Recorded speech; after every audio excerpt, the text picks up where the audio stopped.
Un mensaje para hoy. Un mensaje para hoy. Hoy voy a hacer algo un poquito diferente. Voy a hacer como Lucas. Voy a leerles un poco de esta historia que ya todos conocen. Y que debemos de guardarla siempre en nuestros corazones. Bienvenidos una vez más todos a la Iglesia Triunfante de Álamo Gordo. Y estamos esperando cosas grandes siempre de parte de Dios. Sí quería hacer un corto, decir algo, porque lo que hemos estado hablando recientemente sobre lo que está pasando en el Medio Oriente, con Israel, con el cambio de administración que estamos teniendo. Y como les dije que si Dios lo hizo con Ciro y con Darío y con Nabucodonosor, lo puede hacer con un Donald Trump. Pero les digo esto porque algo significativo acaba de ocurrir en estos días. Las Naciones Unidas y UNESCO pasaron una resolución muy fuerte en contra de Israel. Y eso le va a afectar muchísimo en su situación como nación. Cuando pensamos en Israel, se nos hace difícil relacionarlo con la iglesia. Pero no se nos debe olvidar nunca que pertenecemos al mismo tronco. Uno es un olivo silvestre y otro es un olivo natural. ¿Me entiendes? Es lo que dice el apóstol Pablo en la carta a los Romanos. Habla que nosotros, la iglesia, fuimos injertados en el tronco, pero todos dependemos de Jesús de Nazaret, el Hijo de Dios, el Hijo de David. Y él dijo, pues la salvación viene de los judíos, no podemos cambiar eso. Pero ¿quién entiende estas cosas hoy en día? Nosotros nos damos cuenta que lo que Jesús habló para los tiempos difíciles están aconteciendo ya, es principio. Y tenemos que tener fe, verdaderamente creer que Jesús viene y que Jesús va a vencer a todas estas personas que se están levantando contra el pueblo de Dios, sea el olivo silvestre o sea el olivo natural. Tenemos que confiar en Dios.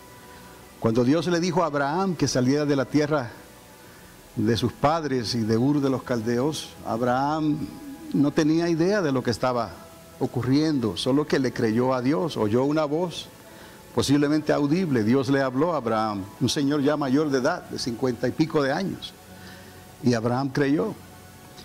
Y de ahí Dios dio la promesa, se la dio a Isaac, se la dio a Jacob, se la dio a Moisés, y nos las dio a nosotros a través de Jesucristo. Todos, todo aquel que quiera creer, no importa cuál haya sido tu pasado, no importa cuál fe tú hayas tenido. Si tú quieres hacer borrón y cuenta nueva en tu vida, tú lo puedes hacer. Jesús está ahí y estará ahí.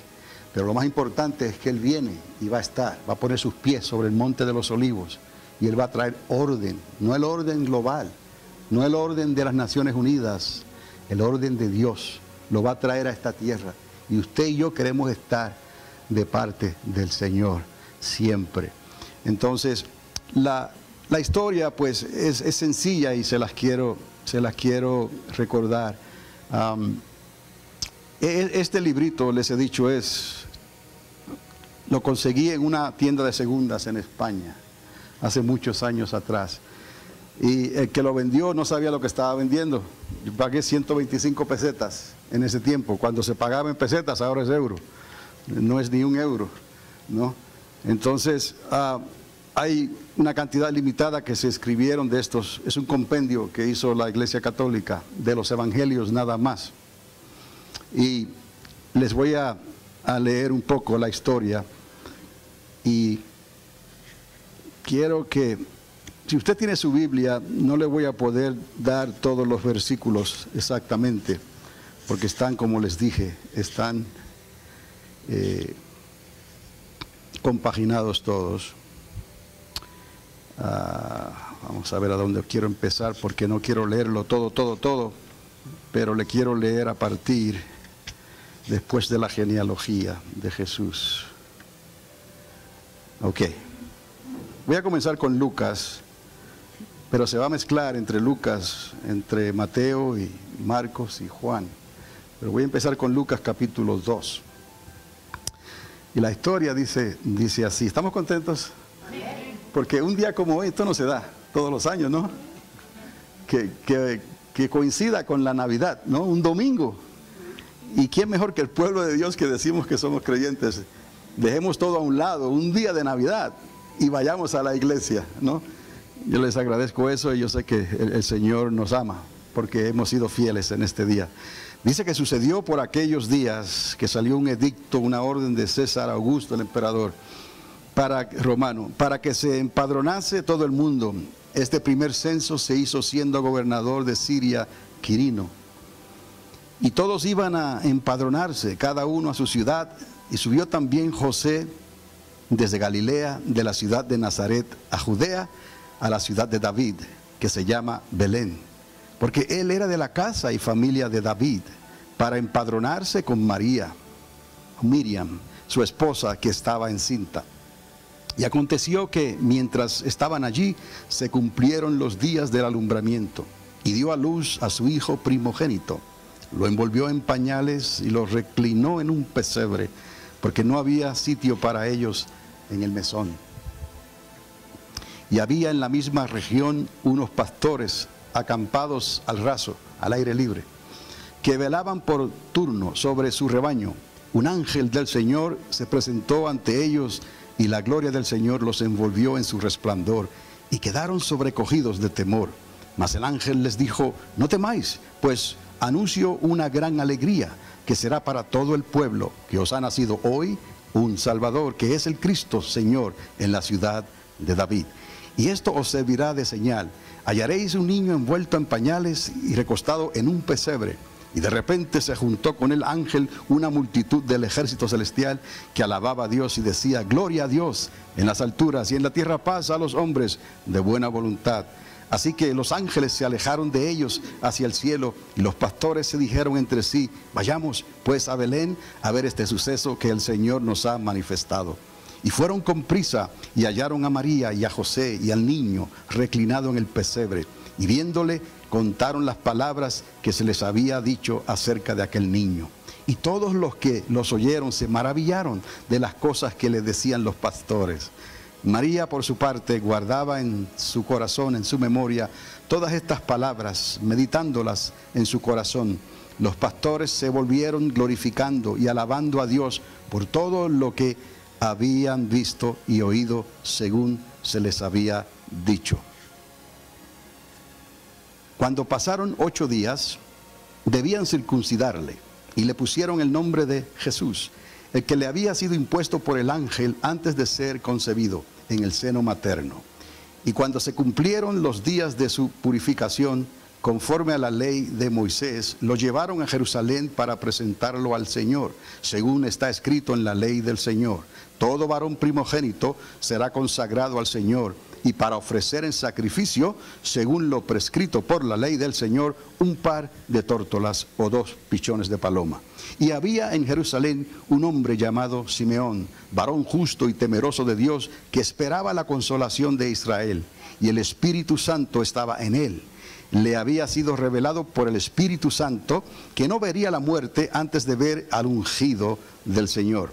Y movido por el Espíritu vino al templo. Al entrar los padres con el niño Jesús para cumplir lo que sobre él prescribía la ley, Simeón lo tomó en sus brazos y, bendiciendo a Dios, dijo: ahora, Señor, puedes dejar ir a tu siervo en paz, según tu palabra, pues mis ojos han visto tu salvación, la que has preparado ante la faz de todos los pueblos, luz para iluminación de los gentiles y gloria de tu pueblo Israel.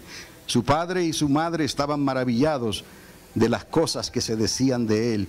Y Simeón los bendijo y dijo a María, su madre: mira que este está puesto para caída y levantamiento de muchos en Israel, y para blanco de contradicción, y una espada atravesará tu propia alma, para que se descubran los pensamientos de muchos corazones.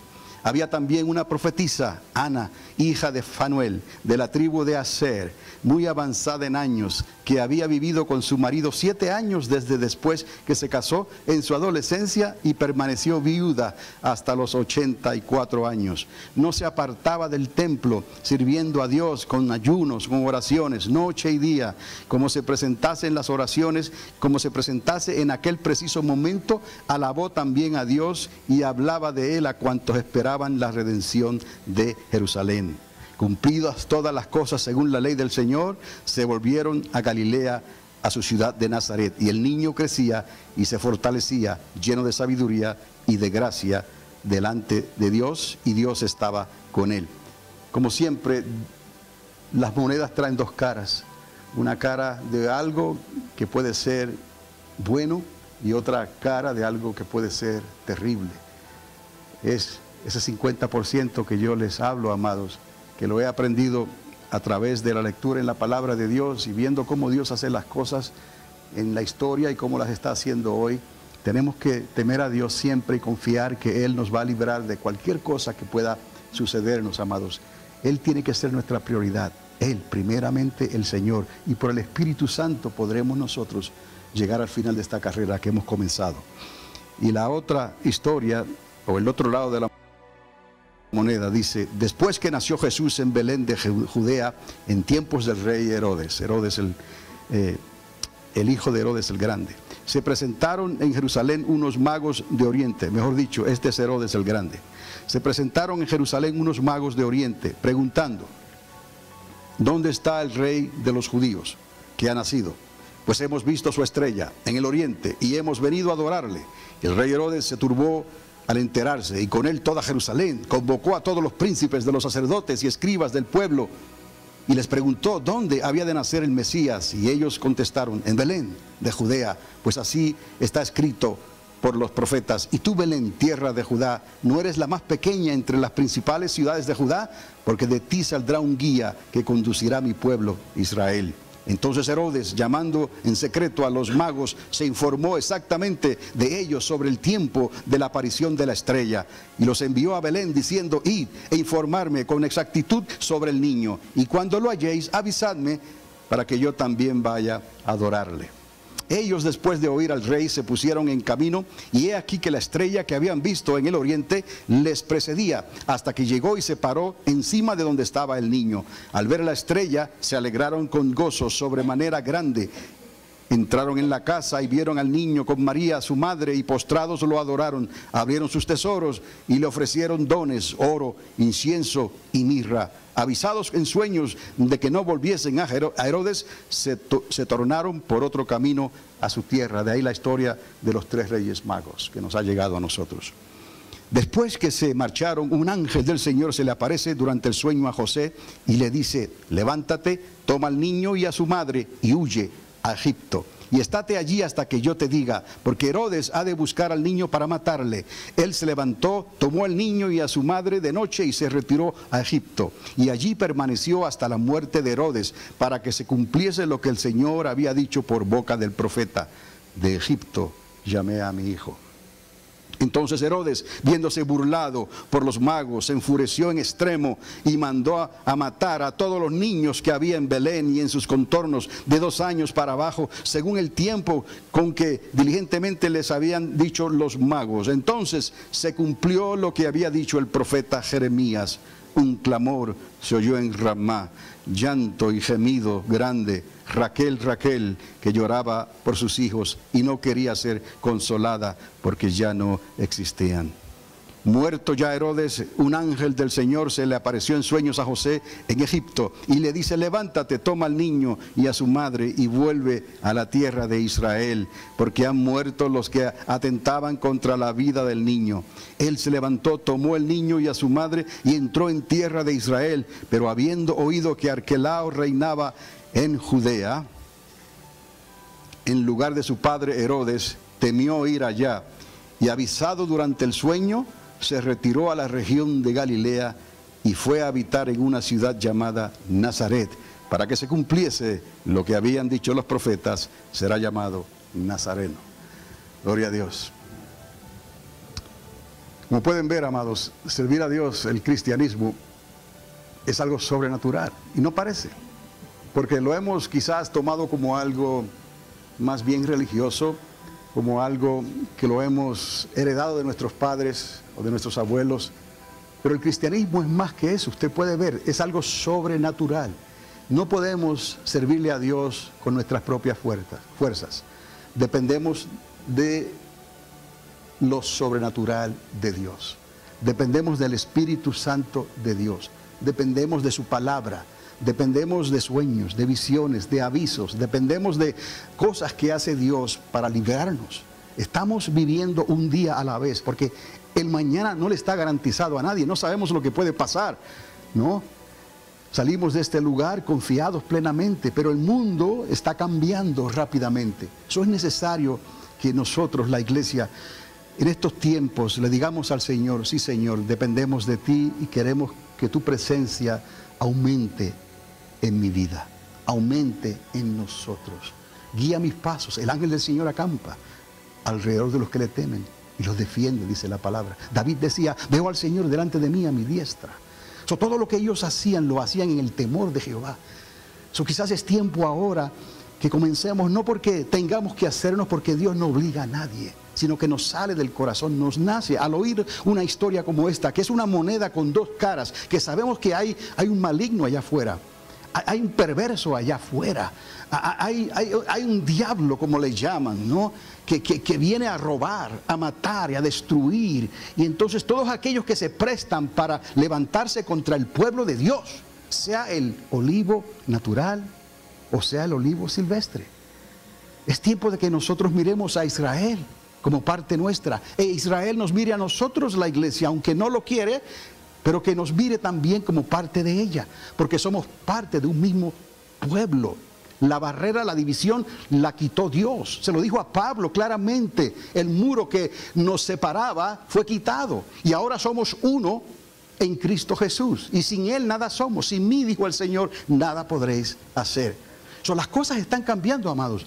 No vamos ahora a pensar alocadamente, vamos a confiar, y cada paso que damos, lo damos en el temor del Señor. Cada día, cada decisión que tomamos, si vamos a comprar una casa, si vamos a vender, si vamos a movernos de un lugar a otro, si vamos a viajar, todo lo que vayamos a hacer es necesario, no importa la edad que usted tenga. Encomiende a sus hijos, a sus nietos, encomiéndelos en las manos del Señor, porque las promesas de Dios se cumplen, las promesas de Dios no fallan si perseveramos fieles hasta el fin. Que esta historia les haya recordado algo bonito en este día tan especial, que podemos decir es el día más bonito del año, ¿no? Que podamos reunirnos aquí en la casa de Dios. Amén. Dios les bendiga, Dios les guarde. Les invito a ponerse de pie, vamos a orar para quedar despedidos. Un mensaje para hoy. Un mensaje para hoy.